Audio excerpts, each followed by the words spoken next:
There's two referendums on the 22nd of May. Can you tell me what they're about?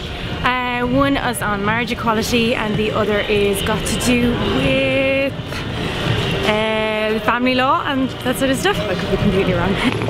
When I was a marriage referendum, I hadn't really actually realised there was a second one, but I know the first one is for gay marriage to be legalised here in Ireland. Well, one is for the gay marriages and the other one is to make sure that children are really well looked after. That's my opinion in marriage, you know. One of the is about marriage. The other one, no. No idea what the other one about. Yeah, it's escaping my mind at the moment. Okay. Equal rights for marriage and the presidential voting, isn't it? Level each, yeah.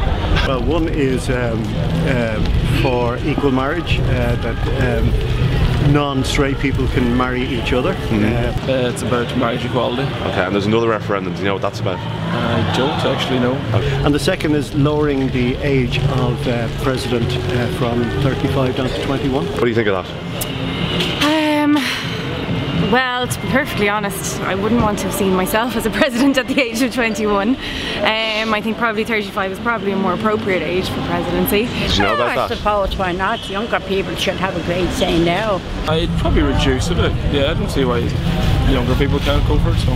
I mean, if they're 21 and mature enough to be in that obviously quite serious role, then there shouldn't be any reason why they shouldn't be allowed, I think.